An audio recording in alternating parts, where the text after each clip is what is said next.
जय भारत साथियों, उम्मीद करता हूँ कि आप सभी सकुशल हैं। और आज का यह संदेश तो पूरे भारत देश के लिए है, लेकिन विशेष तौर से जम्मू कश्मीर के लिए। जम्मू कश्मीर की सभी पदाधिकारीगण कृपया ध्यान दें कि भारतीय राष्ट्रीय पार्टी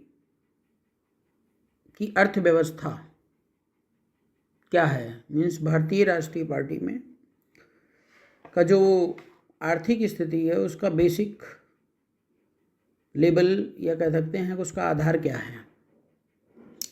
अन्य पार्टियों में आप देखते हैं कि जो प्रेसिडेंट होता है वो पार्टी बनाता है और अपना व्यक्तिगत पैसा लगाता है, और जब व्यक्तिगत पैसा लगाता है तो वो एक पार्टी ना रह करके वह कंपनी बन जाती है, और उसमें जितने भी लोग आते हैं वह सिर्फ और सिर्फ सेवा करते हैं राष्ट्रीय अध्यक्ष का और उनके परिवार का, उनके बच्चों का, और उसके बदले जो उन्हें मिल जाता है प्रसाद स्वरूप वो ले लेते हैं। अगर उन्होंने कभी भी अपने हक अधिकार की बात कही है तुरंत पार्टी से बाहर निकाल दिया जाता है। वर्तमान में भारत देश की कई ऐसी पार्टियां इसका उदाहरण है, चाहे कांग्रेस को ले लीजिए, चाहे समाजवादी पार्टी ले लीजिए, ठीक है। अन्य ऐसी कई पार्टियां हैं जो परिवारवाद में लिप्त होकर अपने व्यक्तिगत पैसे से पार्टी चला रही हैं, और उनसे हम किसी प्रकार से ये उम्मीद नहीं कर सकते हैं कि वे जो है आपकी रक्षा सुरक्षा के लिए काम करेंगे। अर्थात वे राजनीति को बिजनेस और व्यापार समझती हैं। भारतीय जनता पार्टी भारत देश की एक ऐसी पार्टी है, काले अंग्रेजों की पार्टी है, जिनका मुख्य उद्देश्य ही है जनता का शोषण करना। इसके लिए उन्होंने जनता का साथ सहयोग नहीं लिया। इसके लिए उन्होंने जो है बड़े बड़े जो पूंजीपति हैं उनसे समझौता किया और बोला कि तुम हमें पैसे दो और हम तुम्हें पूरी की पूरी बिजनेस की आज़ादी देंगे। बीच में जनता पिट रही है। महंगाई के दौर में आज आप देख रहे हैं कि हर जगह जो है यहाँ पे भारत देश का कण कण प्राइवेटाइजेशन की तरफ बढ़ रहा है। तो कुल मिला करके राजनीति आज लूटो और खाओ का कंसेप्ट बन चुकी है। भारतीय राष्ट्रीय पार्टी ने इस व्यवस्था को पूरी तरह तोड़ दिया है। आर्थिक व्यवस्था के लिए भारतीय राष्ट्रीय पार्टी किसी भी कंपनी से, किसी भी बड़े पूंजीपति से जो है करोड़ों अरबों रुपए लेने के लिए बाध्य नहीं है कि भाई हम पैसे ले लेंगे तो हम उसके आधार पर ही काम करेंगे। पार्टी को फंडिंग की ज़रूरत है, वह कर सकता है, लेकिन ये पार्टी का वसूल है कि पार्टी अपने हिसाब से ही चलेगी। आपके व्यक्तिगत लाभ के लिए या व्यक्तिगत फायदे के लिए पार्टी कभी काम नहीं करेगी अगर वो उसके सिद्धांत और वसूलों के खिलाफ है तो। इसलिए पार्टी द्वारा निर्धारित नियम कानून के तहत पार्टी बीआरपी से जुड़ने वाले जितने भी सदस्य हैं उन सबसे 1 रुपये प्रतिदिन अर्थात 30 रुपये महीने की डिमांड करती है, जिसको हम पार्टी की सदस्यता शुल्क कहते हैं। और इस सदस्यता शुल्क के माध्यम से ही पार्टी के संचालन का पूर्ण प्रावधान सुनिश्चित है। तो हमारे समाज में, हमारे देश में कई सारे ऐसे भाई लोग हैं, बहन लोग हैं जो पार्टी के लिए दिन रात काम कर रहे हैं। तो पार्टी उनको व्यक्तिगत रूप से, जैसे कोई अगर तन दे रहा है तो धन देने की जिम्मेदारी जो है वो भारतीय राष्ट्रीय पार्टी है जो खर्चे के स्वरूप उनमें शामिल है। और जो भाई लोग घर पे रह कर के, बिजनेस व्यापार में रह कर के, नौकरी में रह कर के अपना घर परिवार चला रहे हैं, उनसे भी हम 30 रुपये की सदस्यता की अपील करते हैं। बदले में भारतीय राष्ट्रीय पार्टी 24 घंटा उनकी हर प्रकार से सुरक्षा देने के लिए जो है वो तत्पर है, रेडी है। तो राजनीति में जो है जब तक हम और आप, हमारा और आपका अंडरस्टैंडिंग इन समझदारी और सामंजस्य मेंटेन नहीं होगा, तब तक भारत देश को सोने की चिड़िया बनाने वाली राजनीति को हम जो है स्थापित नहीं कर सकेंगे। इसलिए आप सभी से अनुरोध है कि 30 रुपये कोई बड़ी बात तो है नहीं, और ये आए दिन मिनटों में सेकंडों में खर्च होते रहते हैं, और हम आपसे मंथली डिमांड कर रहे हैं कि मात्र 30 रुपये की। अगर आप 30 रुपये का सहयोग करते हैं तो बीआरपी से आपको कोई शिकायत नहीं है, और हर स्तर पर बीआरपी आपके साथ है।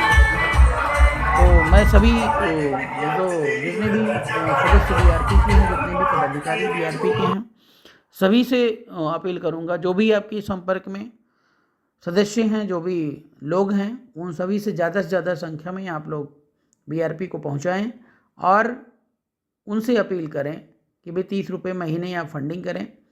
दूसरी बात कि उनकी हर प्रकार की समस्या के प्रति, के समाधान के प्रति आप खड़े रहें। यदि किसी भी समस्या में आपको लगता है कि आपके स्तर का नहीं है, या आप उसे हैंडल नहीं कर पा रहे हैं, तो डायरेक्ट आप हमें संपर्क करें, और निश्चित तौर पर हर स्तर पे मदद होगी। ज़रूरत पड़ेगी तो 1500 लोगों के साथ आपके उस काम के प्रति, आपको न्याय दिलाने के प्रति आंदोलन, धरना, और जो भी हो सकता है यथासंभव विपक्ष में रह करके वो सारी एक्टिविटी करने के लिए हम तत्पर हैं। और इतिहास गवाह भी है कि बहुत सारे ऐसे काम हम लोगों ने समाज में रह करके दिखाया भी है। तो निश्चित तौर पर बीआरपी के प्रति आपका जो विश्वास है वो हम कभी टूटने नहीं देंगे। बाकी आप खुद समझदार हैं, बिना आपके, अर्थात लोकतंत्र की जो राजा है वो जनता होती है। बिना जनता के सपोर्ट के कोई भी पार्टी, कोई भी विचारधारा कभी उठ नहीं पाती है। अब जनता का सपोर्ट हम सारी बातें स्पष्ट बता करके लेना चाहते हैं, तो वहीं पर अन्य जो पार्टियां हैं वो गुमराह करके और भ्रमित करके लेती हैं। इसलिए आप लोग स्वतंत्र रहिए, आज़ाद रहिए, अपने तरीके से सोचिए, समझिए और निर्णय लीजिए। निश्चित तौर पर बीआरपी आपकी हर कसौटी पर खरी उतरेगी। बहुत बहुत धन्यवाद। आज के पन्नों में एक राष्ट्र था, लेकिन अगर आज पुनः हम इसे भारत राष्ट्र के रूप में लेना चाहेंगे, इसे अगर रिप्रेजेंट करना चाहेंगे, तो इसके लिए हम सभी को एक साथ चलना पड़ेगा। जिस देश में सामाजिक राजनीतिक विचार एक ना होते हो, मिलते ना हो, वह देश कभी राष्ट्र नहीं बन सकता है। जिस देश में जनता के, समाज के विचार, वहाँ के रीति रिवाज और वहाँ उनका हर एक उद्देश्य एक होता है, एक वे में होता है, वही राष्ट्र बनता है। तो वो तभी हो पाएगा जब हम बीआरपी के कदमों पे चलेंगे कि हम सभी का विकास हो। सर्वलोक हित से बढ़कर दूसरा कोई कार्य नहीं। ये हमारा इतिहास के पन्नों में सम्राट अशोक महान ने आज कई सौ साल पहले वो कह गए हैं। हमें जब तक इस पे नहीं चलेंगे हम आगे नहीं बढ़ पाएंगे।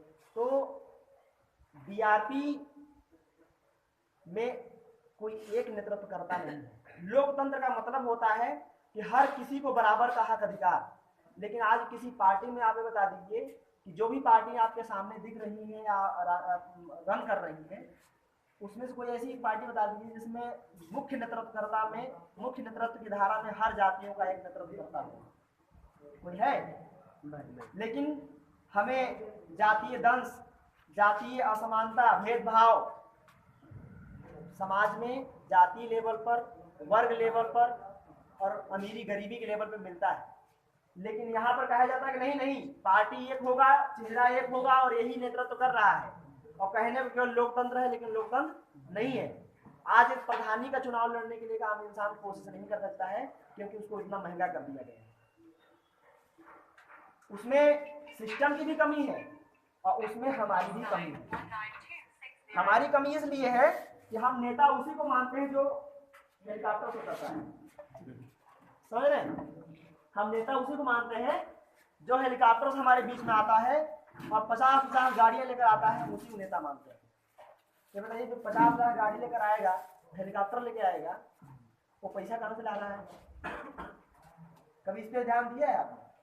और पैसा अगर ला रहा है तो पैसा आगे मैनेज कैसे करेगा? अगर जीत भी गए तो क्या आपका विकास करेगा?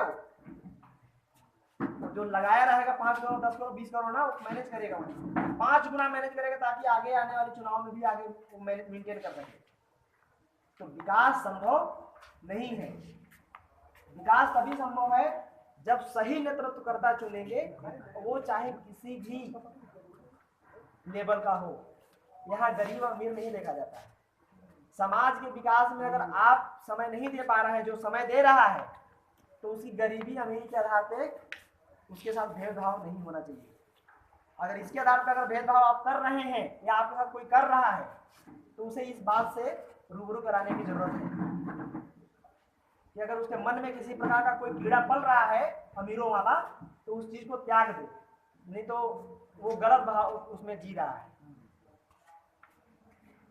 तो अभी तक किसी भी पार्टी में किसी एक सामान्य व्यक्ति राष्ट्रीय अध्यक्ष बड़े लेवल पे जाकर के नेतृत्व नहीं करते देखा होगा आपने। आप अगर पुरानी पार्टियों की बात करेंगे, कांग्रेस, तो कांग्रेस का ही देख लीजिए, उसके फैमिली के अलावा किसी को नेतृत्व मिला नहीं मिला। बीजेपी में है, लेकिन उसमें कुछ परसेंटेज लोगों का, अगर उसको दूसरे भाषा में कहा जाए तो अमीरों, लुटेरों और गुंडों की जो संगठन होती है, तो उसमें नेतृत्व उन्हीं को मिलता है जो उस टाइप के होते हैं। उसमें उस व्यक्ति को नेतृत्व नहीं मिलेगा जो समाज के लिए, समाज के विकास के लिए जाएगा। पहले तो जाएगा ही नहीं, अगर जाएगा वही भ्रमित होकर के, तो उसे वहां तक पहुंचने नहीं दिया जाएगा। अब आप इसमें आ जाइए, सपा बसपा में आ जाइए, तो सपा बसपा में भी वही हाल है।